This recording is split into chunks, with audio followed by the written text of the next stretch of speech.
Bonjour et bienvenue à tous. Merci de vous joindre à nous pour notre webinaire sur la recherche au Canada. Je suis Jennifer Conley, vice-présidente de la philanthropie à SP Canada.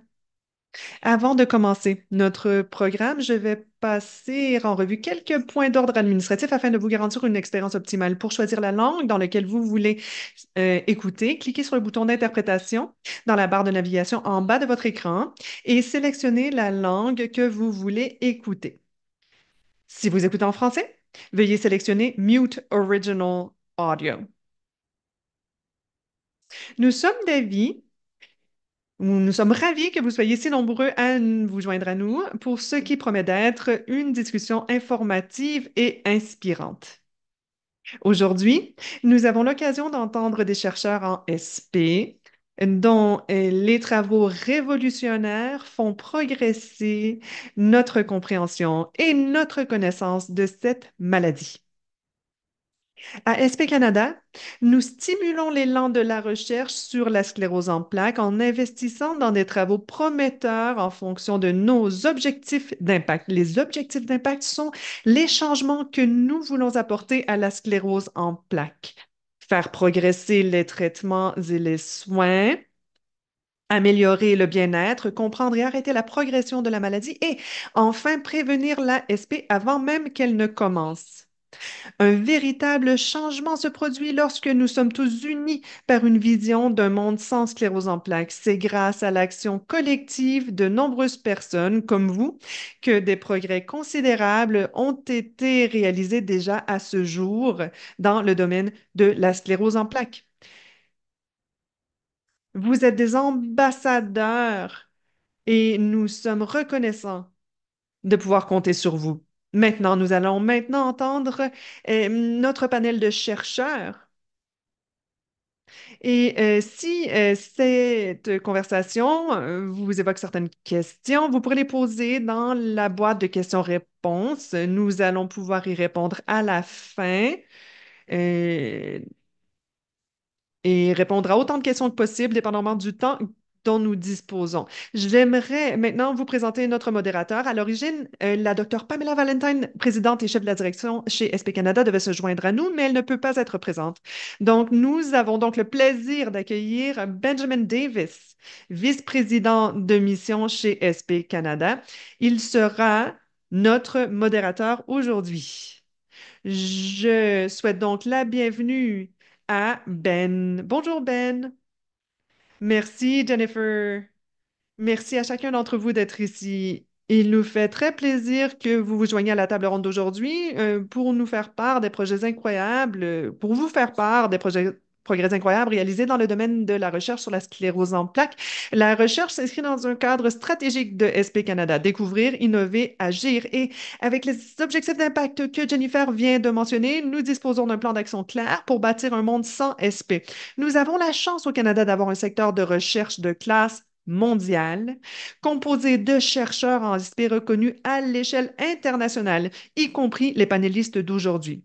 Dans la discussion d'aujourd'hui, vous apprendrez qu'il est possible d'inverser et de renverser les dommages causés par la SP et de restaurer les fonctions neurologiques en favorisant la production de myéline grâce à l'utilisation d'une nouvelle molécule. Vous découvrirez également les recherches visant à comprendre les facteurs qui influencent le risque de développer la SP et comment les virus, en particulier celui d'Epstein-Barr, le VEB, conduisent à l'apparition de la SP. Vous entendrez aussi parler de stratégies de prévention qui sont développées. Les recherches dont nous parlerons aujourd'hui ont un impact sur les personnes vivant avec l'ASP et pourraient changer la réalité de l'ASP dans l'avenir.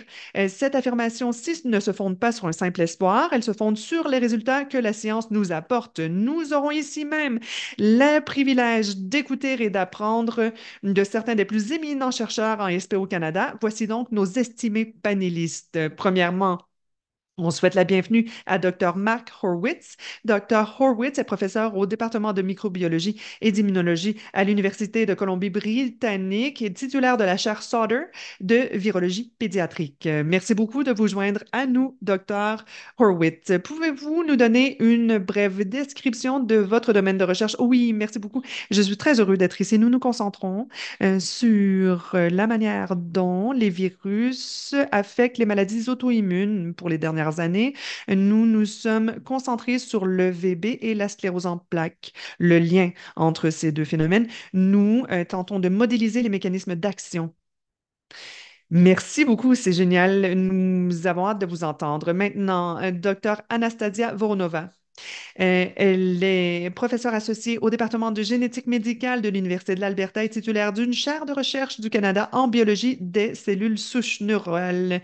Docteur Voronova, pourriez-vous nous donner une bref aperçu de votre domaine de recherche également? Merci beaucoup de me recevoir ici. Et nous avons un programme de recherche qui se concentre sur le développement de thérapie de remyélanisation et cela se fonde sur la population de cellules souches neurales. Normalement, ces cellules endommagées doivent être remplacées, mais parfois, c'est difficile, surtout chez les personnes qui ont la sclérose en plaques. Donc, nous nous penchons sur la manière d'affecter, d'encourager la remyélanisation par des moyens pharmacologiques. Parfait, il nous fera plaisir d'en entendre davantage. Et maintenant, Ruth Ann Mary, Doctor Ruth Ann Mary, qui est professeure de médecine à l'Université Dalhousie.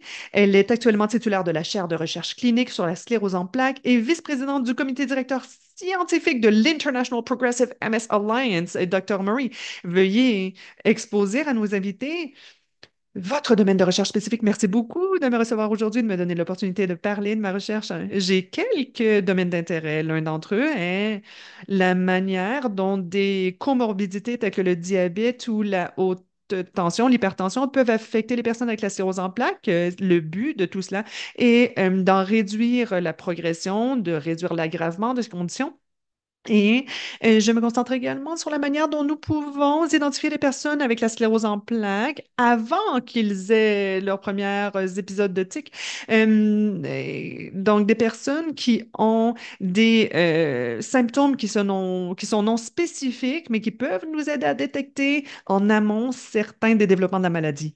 Merci. Merci beaucoup de nous donner un aperçu de vos aires respectives de recherche. Je crois que ça aide à donner un certain contexte à nos invités d'aujourd'hui. Donc, le financement d'une recherche de niveau international est essentiel pour changer la vie des personnes touchées par la sclérose en plaques. Lorsque nous investissons dans la recherche, s'arrimant aux objectifs d'impact, nous garantissons des retombées maximales pour les personnes touchées par cette maladie.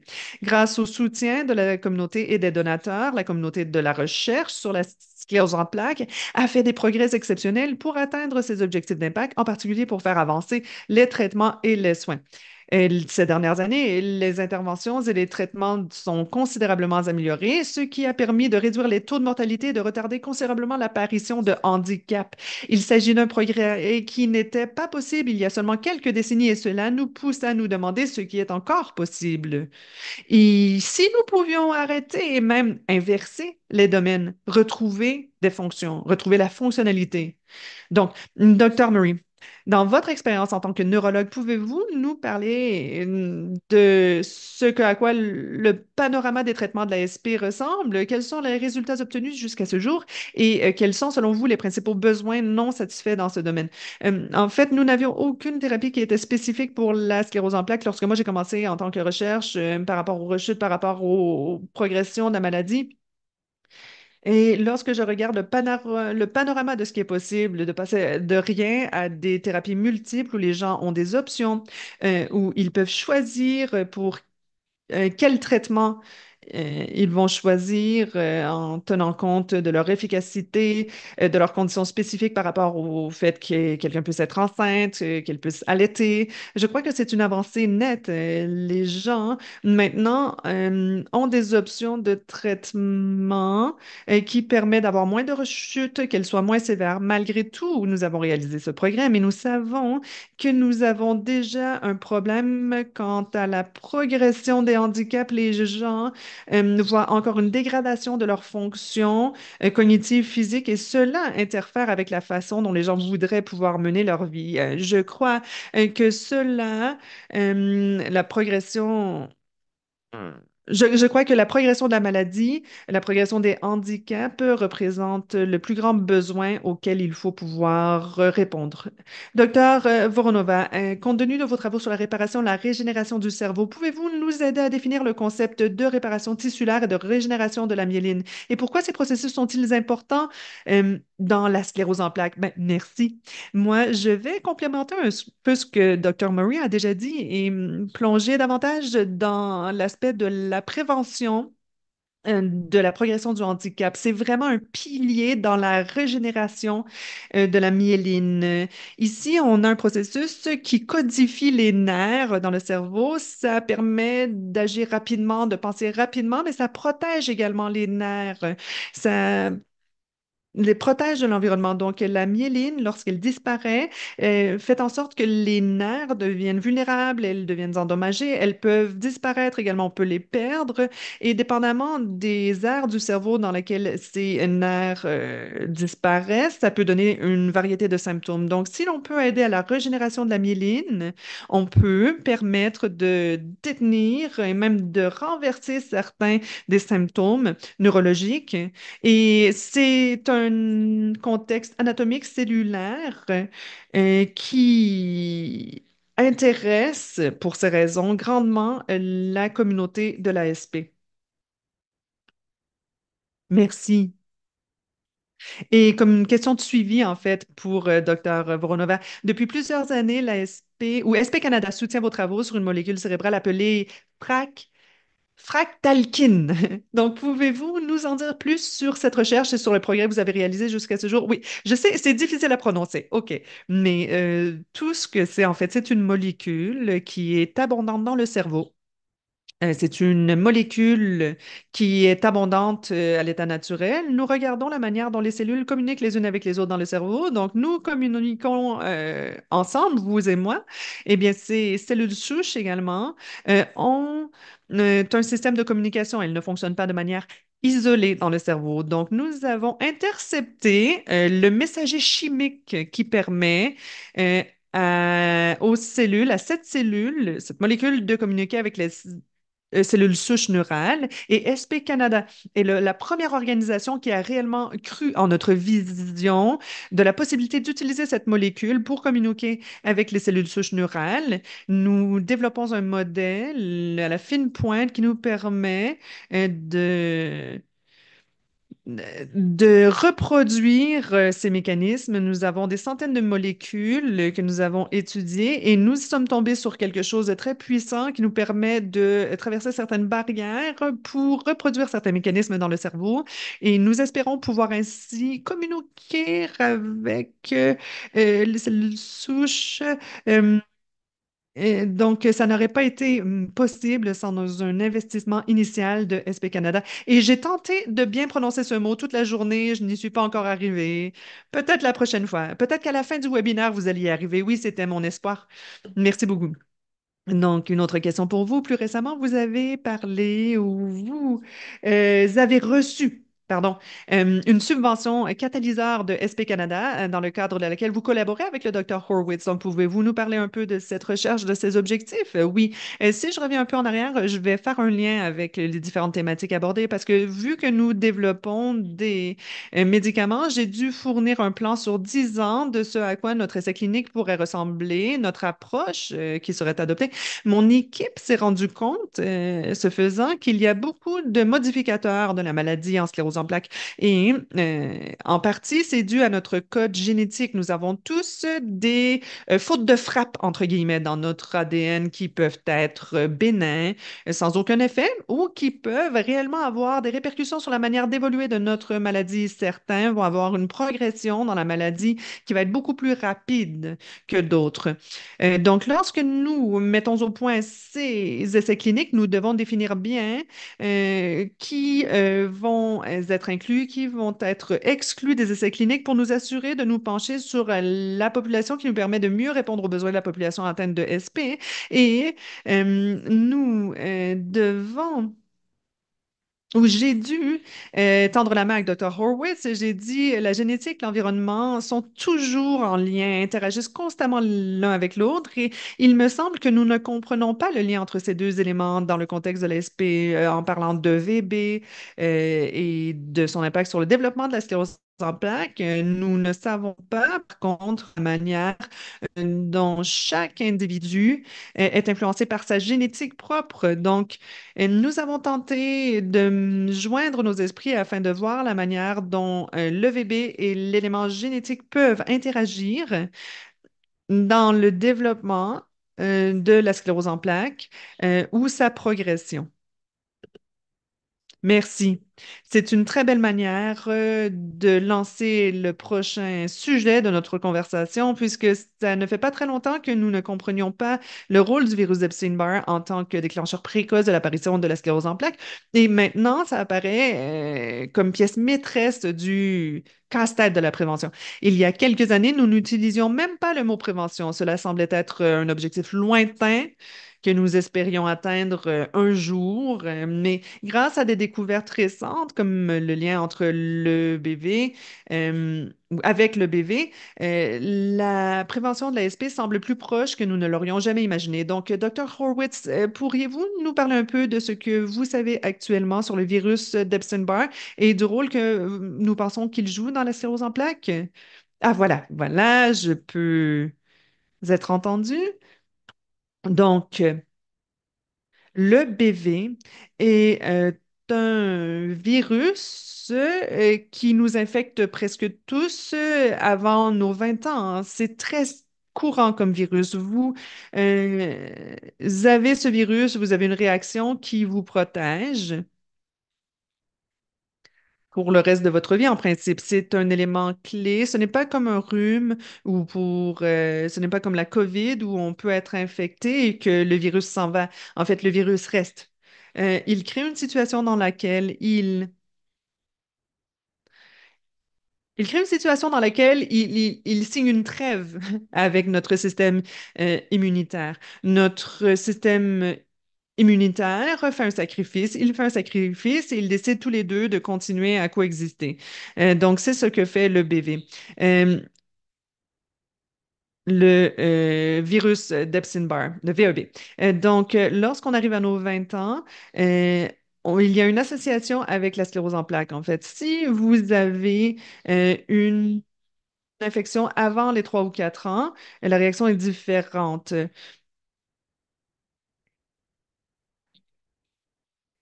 95% d'entre nous sommes porteurs du VEB et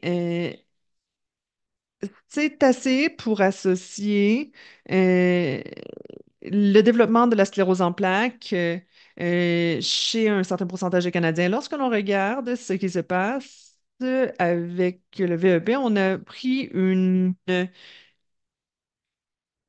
souris qui avait un virus très similaire et on voit en fait que c'est le mécanisme de détente qui cause tous les problèmes en fait. C'est que le système immunitaire réagit de manière disproportionnée au prochain événement qui survient, que ce soit la vaccination, que ce soit un autre virus. Donc ici, chez les souris, on a introduit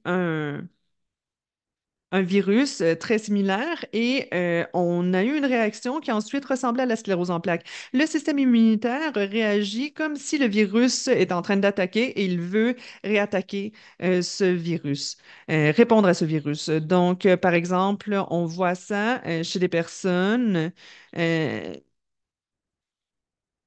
qui présente une inflammation très forte. Et cette partie-là, on ne comprend pas exactement comment ça se produit.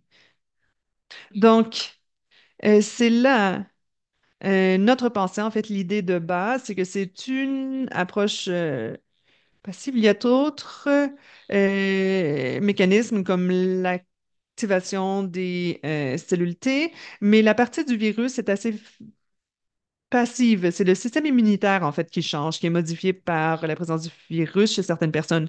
Donc, on peut voir chez une souris qui a cette infection les changements qui se produisent au niveau de son cerveau, car ce sont ces souris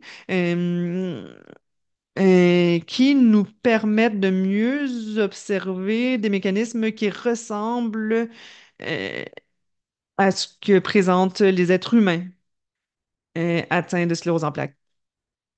Et vous y avez certainement référé, mais SP Canada, en partenariat avec la MS Society aux États-Unis, a soutenu votre recherche sur la compréhension de l'EVB, du VEB et de la sclérose en plaques.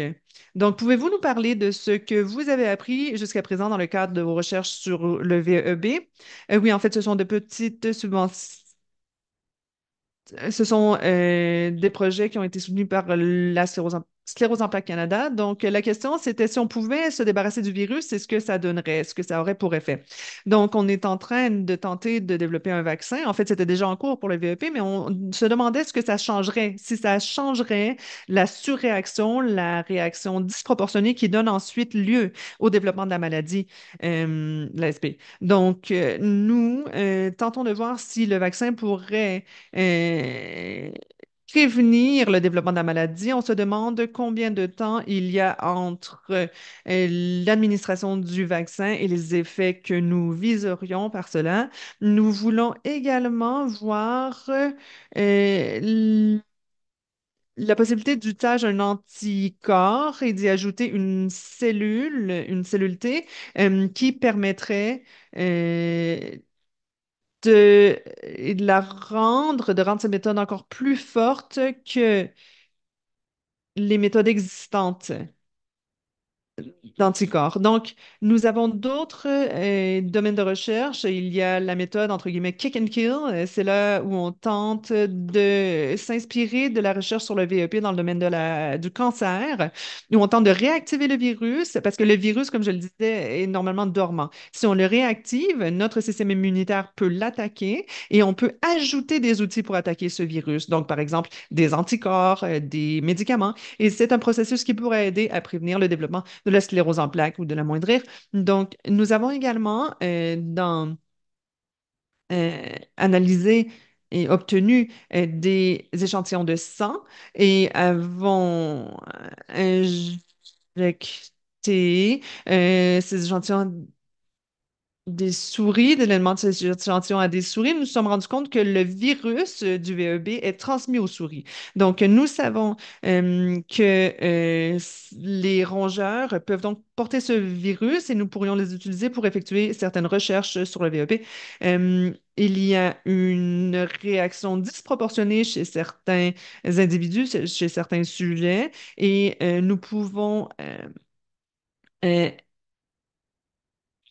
euh, étudier ce qui se produit lorsqu'il y a une réaction. Nous voulons donc modéliser ce phénomène. Merci beaucoup. Merci beaucoup. C'est très intéressant. Et kick and kill, j'ai entendu ce terme dans le passé. Donc, la recherche dont vous venez de parler est un excellent exemple du type de collaboration mondiale nécessaire pour soutenir la recherche prometteuse sur la sclérose en plaques. Nous savons qu'en unissant nos efforts, nous pouvons obtenir des résultats plus rapidement et plus efficacement. Donc, récemment, nous nous sommes associés à des organisations en SP du monde entier pour participer à la toute première évaluation mondiale de la recherche en sclérose en plaques et nous avons découvert que seulement 6% de l'ensemble des financements de la recherche en SP sont consacrés à des travaux visant la prévention de la maladie. Cette analyse du paysage a mis en évidence une lacune importante et la communauté mondiale de l'ASP s'est réunie pour y remédier par le biais d'une feuille de route convenant de priorités de recherche. Ces priorités comprennent l'accélération des découvertes en matière de réparation et de restauration des fonctions, ainsi qu'en prévention de la sclérose en plaques. Donc, Dr. Murray, je reviens à vous. Que devrions-nous envisager quant à la prévention? Oui, c'est une bonne question en fait. Je me demande souvent comment procéder. Il y a des exemples dans d'autres domaines qui nous disent que nous devons être très méthodiques, très organisés pour avoir le plus de retombées possible, le plus rapidement possible. Et lorsque je pense à la prévention, je me penche sur le modèle de santé publique qui m'a été enseigné plus tôt durant ma formation en médecine. Je pense à la prévention primaire. On pense aux facteurs de risque qui sont présentés par la personne qui ont la sclérose en plaques. C'est fascinant le travail qui se réalise sur le VEP. On pourrait mieux viser le VEB par un vaccin. Les personnes qui seraient exposées au VEB ne développeraient peut-être pas la maladie par la suite. Les personnes qui sont atteintes d'obésité ou de d'autres comorbidités pourraient être également ciblées pour pouvoir réduire leur risque de développement de la maladie. Mais lorsque la maladie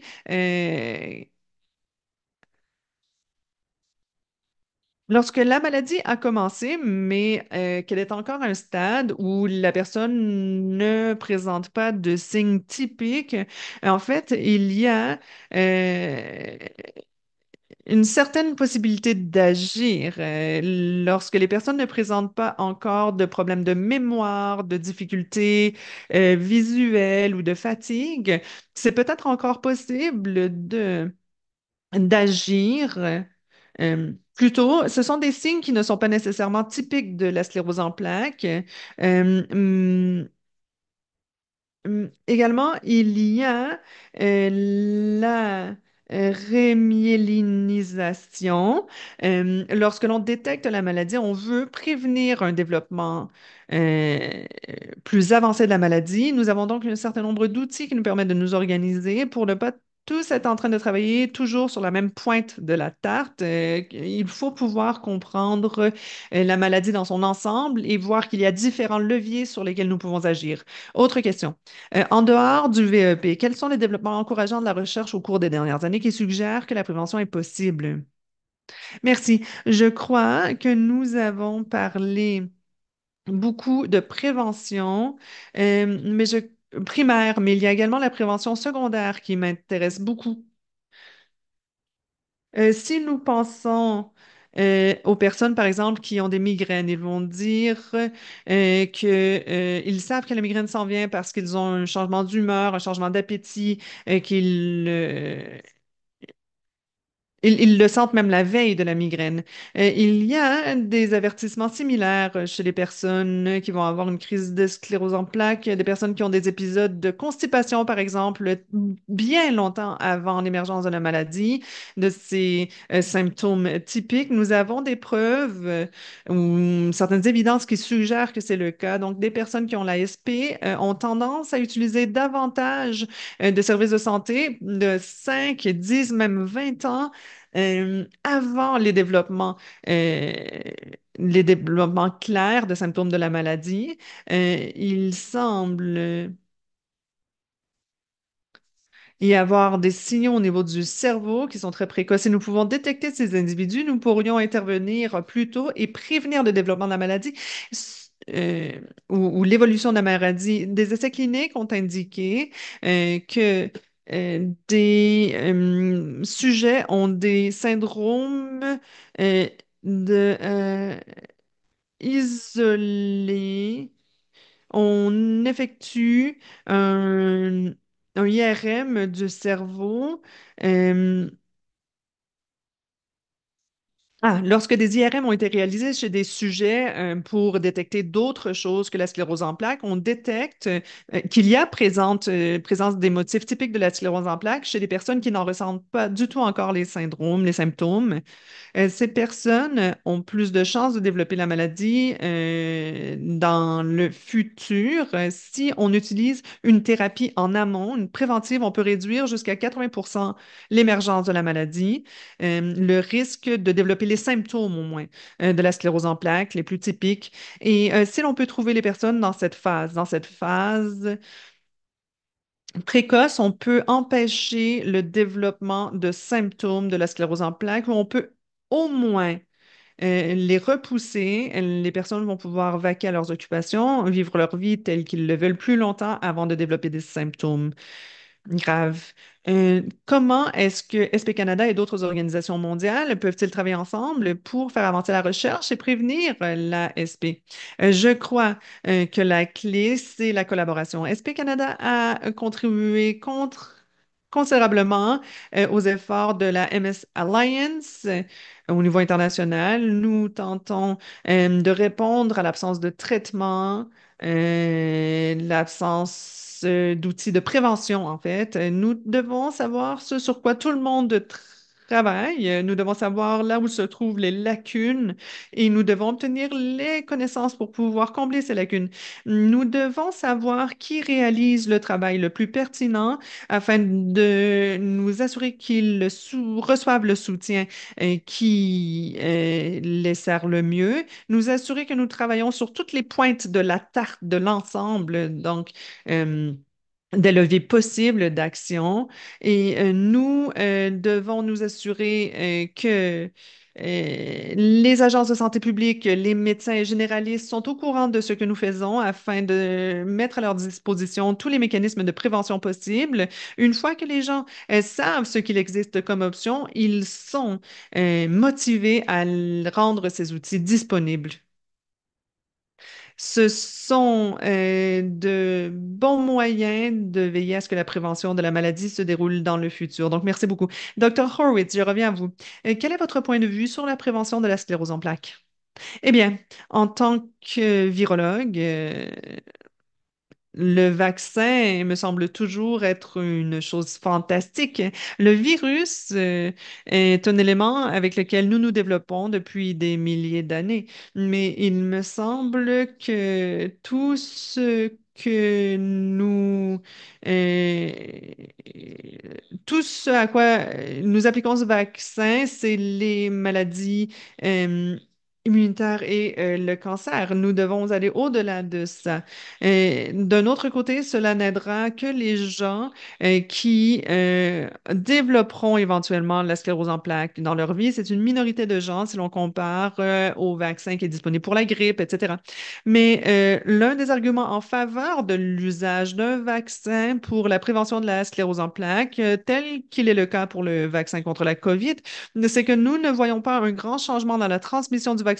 Les gens transmettent encore le vaccin, les gens tombent encore malades. Par contre, les gens ne développent pas la COVID longue, les variantes plus graves de la maladie. C'est vraiment la retombée à laquelle nous devons réfléchir lorsque nous examinons la possibilité offerte par le vaccin.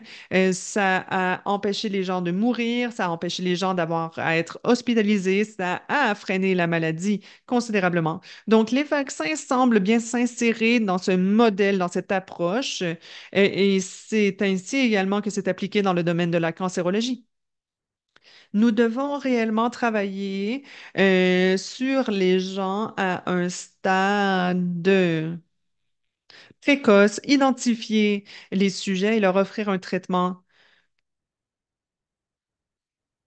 au stade précoce. Nous devons nous pencher sur cette activité. Nous pouvons prendre les souris, prendre le sang des personnes et regarder la réponse, les réactions. L'étude de ces réactions pourrait nous permettre de développer des solutions et le travail que nous avons réalisé sur des souris jusqu'à maintenant est prometteur. Il serait très bien d'avoir un vaccin qui fonctionne sur des individus qui commencent à développer la sclérose en plaques dans leur corps. J'ai travaillé sur un éventail de maladies auto-immunes. Le diabète semble être plus avancé cette possibilité. Beaucoup de travail est maintenant investi dans les vaccins. Mais nous examinons toutes sortes de possibilités de modélisation par rapport à la sclérose en plaques. Les vaccins semblent être notre meilleure option pour la prévention. Pour pouvoir modifier ou moduler notre système immunitaire, c'est le mécanisme qui nous semble fournir les meilleures avenues. Maintenant, Docteur Voronova. En mettant l'accent sur les stratégies de réparation et de régénération, à quoi ressemble la prévention pour vous? Oui, je vais juste revenir un peu en arrière et dire que la prévention, ça permet également, ou ça concerne également, la prévention de développement des symptômes les plus handicapants. Donc, il y a des thérapies de régénération qui se développent en se fondant sur trois stratégies. On peut offrir de la protection pour les nerfs qui pourraient être endommagés ou qui pourraient être supprimés par le processus de la maladie, et également réduire l'inflammation autour de ces nerfs. Et finalement, on peut remplacer les cellules qui ont été perdues, ces oligodendrocytes. Ce sont les cellules qui produisent la myéline. Donc, partout dans le monde, on se penche sur les trois stratégies pour offrir des possibilités de régénération. Et la frac- fractalkine est une molécule qui semble pouvoir produire ces trois effets. Et il faut moduler l'inflammation en même temps que l'on s'attaque aux autres mécanismes. Donc, il faut donner une modulation multimodale des différents types de cellules dans le cerveau pour pouvoir réellement offrir les meilleures retombées au niveau de la santé. Donc, disant ceci, moi, je me concentre sur les deuxième et troisième stades où je crois que la protection est géniale. Ça nous permet de prédire la sclérose en plaques. Il y a beaucoup de personnes qui travaillent dans ce domaine, mais nous devons également nous pencher sur les personnes qui ont déjà des symptômes de sclérose en plaques et surtout des symptômes qui sont en évolution, qui progressent. Donc, j'espère que l'on va pouvoir également offrir un espoir à ces personnes qui ont déjà des symptômes en progression, des personnes qui ont déjà l'apparition de symptômes méritent également que l'on puisse freiner l'évolution de leur maladie et certains des symptômes neurologiques que ces personnes vivent pourraient éventuellement peut-être être inversés. Merci beaucoup pour l'aspect si complet des réponse que vous offrez à mes questions. L'élan de la communauté de la recherche en SP autour de nombreux aspects de la prévention de la maladie démontre vraiment la diversité de la recherche qui est nécessaire, non seulement pour relever les défis actuels auxquels nous sommes confrontés, mais aussi pour suivre la direction que la science nous indique pour l'avenir. Donc, comme nous l'avons entendu aujourd'hui, la recherche sur la sclérose en plaques traverse une période passionnante car nous sommes sur le point de réaliser des avancées prometteuses qui changeront la vie des personnes touchées par cette maladie, non seulement au Canada, mais aussi dans le monde entier. J'espère qu'alors que vous écoutiez, vous avez réfléchi à certaines questions que vous pourriez poser à nos magnifiques panélistes. Alors que nous nous déplaçons vers le segment questions-réponses, je voudrais remercier nos panélistes d'avoir partagé leur vaste connaissance avec nous aujourd'hui. Ce que nous avons entendu reflète certains des progrès considérables réalisés en vue d'atteindre des objectifs d'impact de SP Canada et nous donne un aperçu des progrès à venir. Donc, nous allons maintenant passer aux questions-réponses avec nos invités. Nous venons de couvrir un grand nombre d'informations et je suis sûre que nos invités ont des questions à poser. Veuillez saisir vos questions dans la section questions-réponses et nous ferons de notre mieux pour répondre à toutes vos questions. Bien sûr, notez que les questions relatives à des situations personnelles spécifiques, qu'elles soient liées à la santé ou à la médecine, ne peuvent être traitées ici. Nous vous recommandons de contacter votre médecin spécialiste de l'ASP et le MS Knowledge Network pour répondre à ces questions. Donc, alors que nous attendons que des questions arrivent pour nos invités, je vais poser une première question d'ordre général. Quels sont, selon vous, les plus grands défis de la SP que nous puissions relever grâce à la recherche et quel rôle joue SP Canada dans l'atteinte de ces objectifs? Je Je voudrais savoir donc, je répète la question, quels sont selon vous les plus grands défis de l'ASP que nous puissions relever grâce à la recherche et quel rôle joue SP Canada dans l'atteinte de cet objectif? Peut-être que Docteur Mary, vous pourriez commencer. Oui, oui, bien sûr. Nous avons déjà touché certains aspects de la réponse à cette question, mais pour moi, c'est que j'aimerais beaucoup pouvoir dire aux personnes qui ont la sclérose en plaques que leurs enfants, que leurs familles ne vont pas avoir à vivre cela parce que nous avons trouvé des manières de prévenir la sclérose en plaques. Une personne qui a euh, qui a commencé à développer la maladie, aimerait beaucoup entendre cela, je crois. Une personne également qui a commencé à vivre certains des symptômes plus caractéristiques de la maladie, aimerait beaucoup pouvoir entendre que nous sommes capables d'inverser, de renverser ces processus.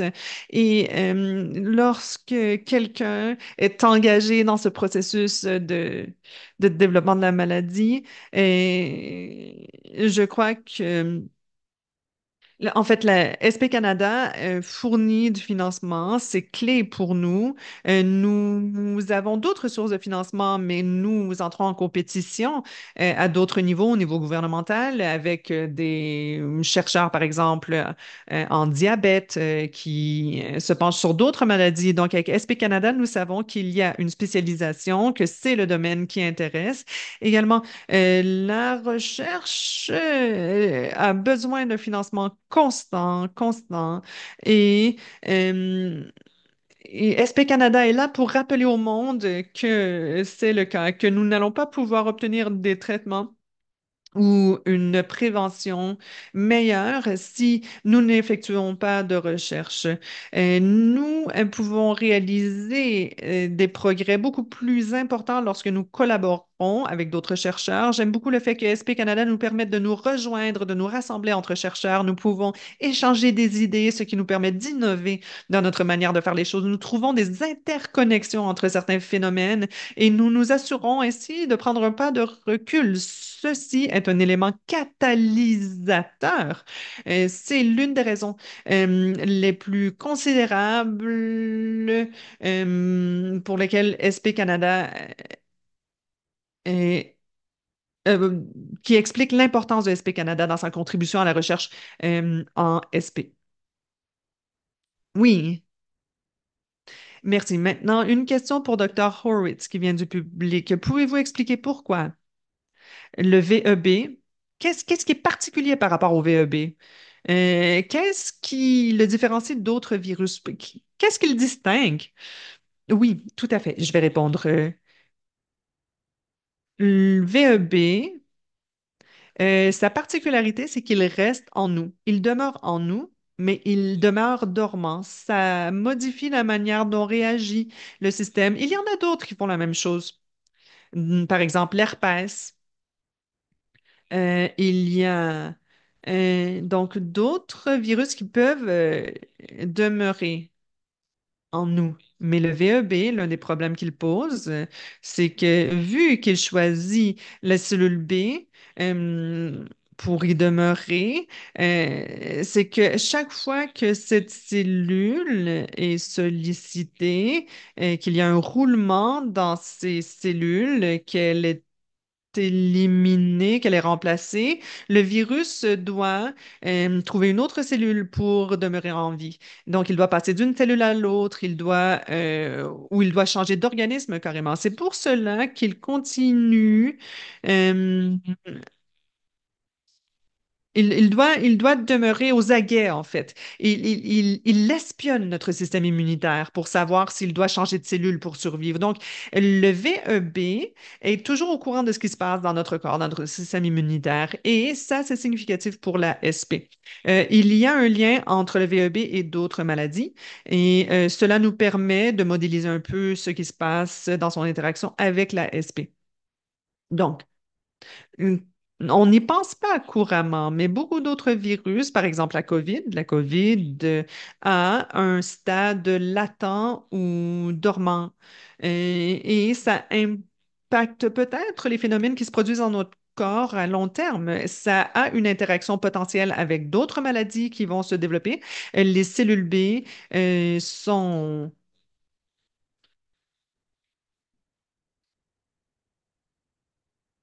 sont impliquées dans les processus de la sclérose en plaques et c'est pour cela qu'elles attirent notre attention, qu'elles captent notre attention. Merci beaucoup. Y a-t-il quelque chose que les parents avec la sclérose en plaques peuvent faire pour prévenir le développement de la maladie chez leurs enfants? C'est une question que nous recevons souvent. La première chose à savoir, c'est le risque général auquel font face les enfants. Oui, c'est élevé. Si vous êtes atteint, c'est plus élevé si vous êtes atteint de SP, c'est 3 à 5 un peu moins élevé si vous êtes si c'est un garçon, plus haut si c'est une fille, mais on doit examiner les facteurs de risque que l'on connaît.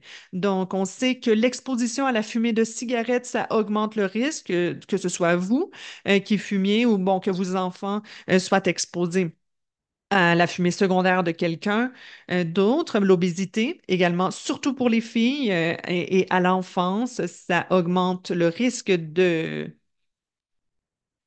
le risque de développer la maladie. Donc, il ne faut pas être obsédé par le poids, mais il faut être en bonne santé en général, s'assurer de maintenir autant que possible un poids santé. SP Canada a également émis des lignes directrices par rapport à la vitamine D, par exemple. Juste s'assurer que Santé Canada, pardon, pas SP Canada, mais juste vous assurer que, bon, que votre enfant reçoit en gros les recommandations que Santé Canada recommande.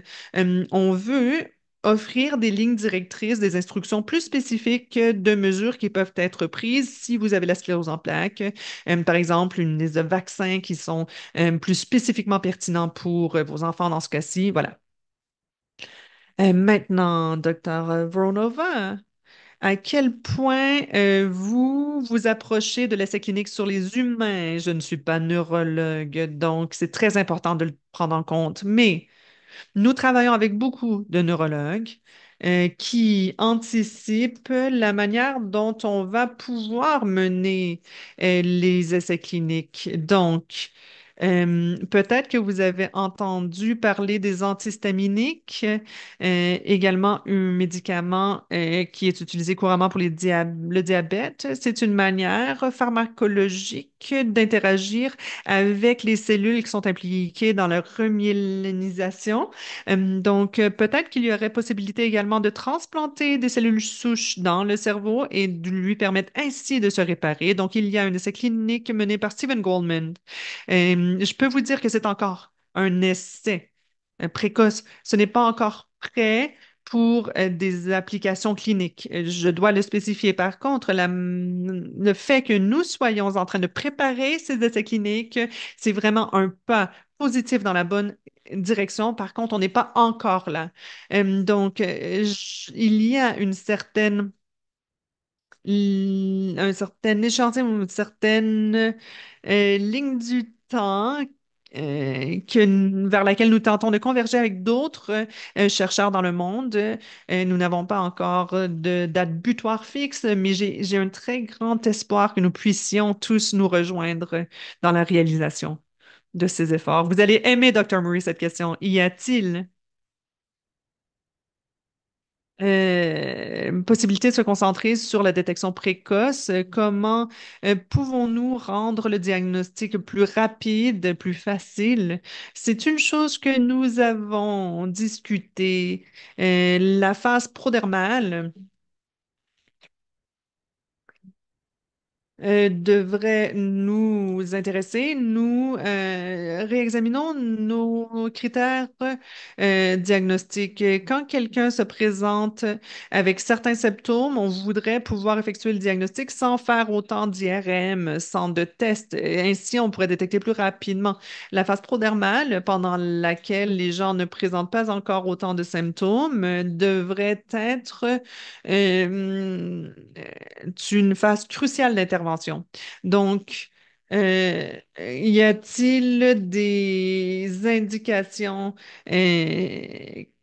détectables dans le sang, juste par une prise de sang, un test qui pourrait nous dire ça, c'est pas normal, si quelqu'un présente des signes de fatigue sans autres explications, si jamais on a certains signaux qui indiqueraient que que c'est possible qu'il s'agisse de SP, on pourrait envoyer rapidement à l'IRM, non?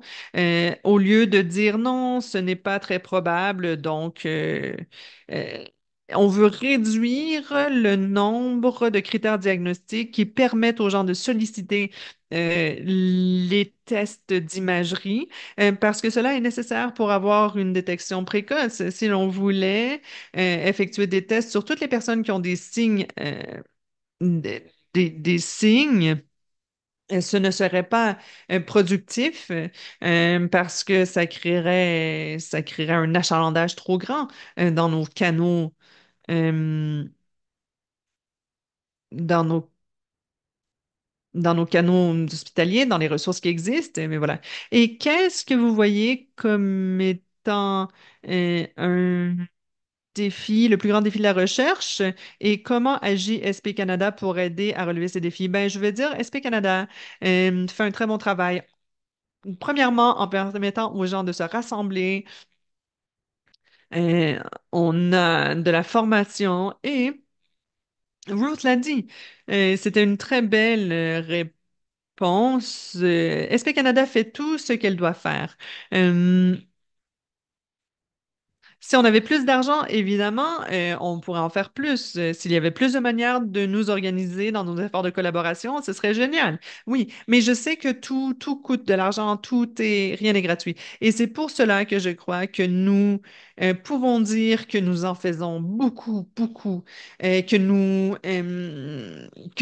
nous faisons travailler chaque dollar le plus possible. On fait tout notre possible pour que chaque ressource que l'on reçoit soit employée pour offrir le plus de valeur possible aux patients en SP. L'un des défis que nous voyons, c'est la complexité de la maladie, en fait. La maladie est complexe. Nous tentons tous d'en comprendre un aspect et c'est une cible qui est en constant mouvement. Nous comprenons des choses très importantes par rapport à la génétique, mais également par rapport à l'environnement.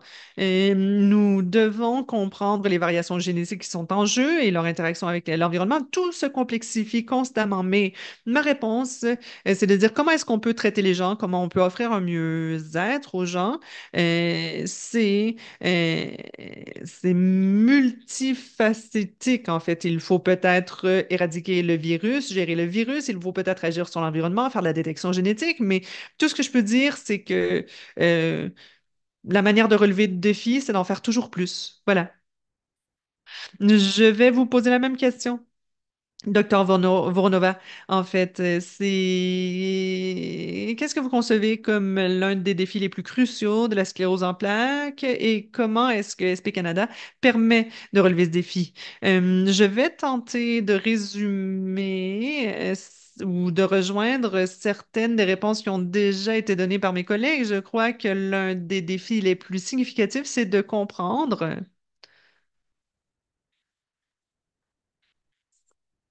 l'hétérogénéité de la maladie, dans le sens que à chaque fois que je rencontre quelqu'un qui a la sclérose en plaques, il m'explique que c'est différent chez eux que chez une autre personne qui a la sclérose en plaques. Donc, il faut peut-être penser à différentes stratégies, un éventail de stratégies qui permettent de prévenir la maladie, sa progression, en se penchant sur la diversité des manifestations de la maladie, leur sa manifestation précoce qui est différente chez différentes personnes.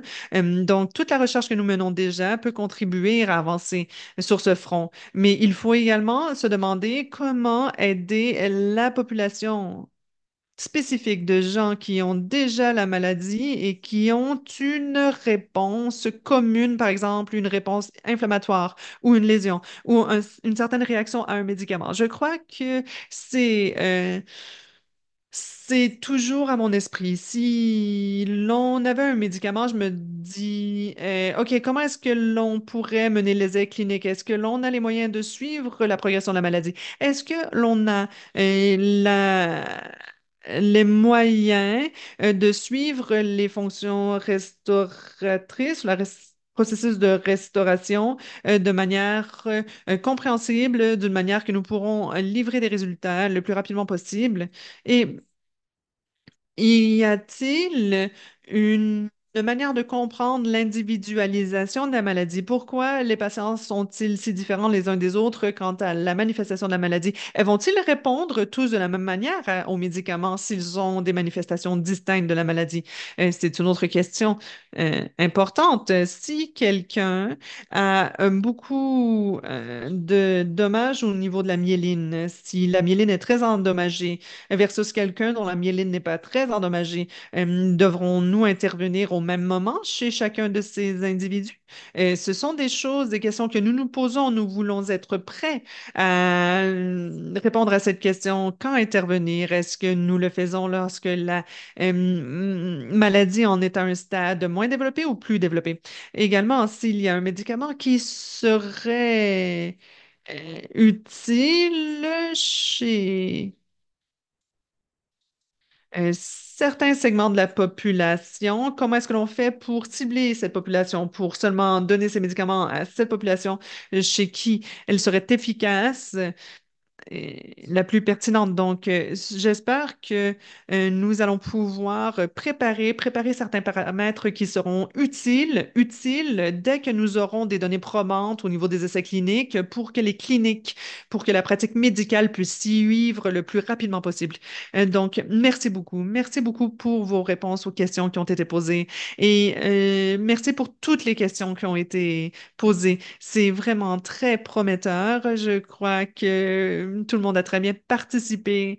Je voudrais remercier les panélistes d'avoir pris du temps de leurs horaires très chargés. Croyez-moi, ce sont des personnes très occupées, donc je les remercie pour leur travail portant sur les questions des plus complexes du domaine de la recherche en SP. Donc, nous vous remercions d'avoir écouté nos panélistes et de soutenir leurs efforts dans la recherche en sclérose en plaques.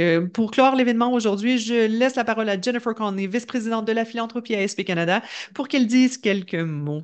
Merci beaucoup, tout le monde. Merci, Ben, et félicitations à vous d'avoir offert une très belle animation dans cette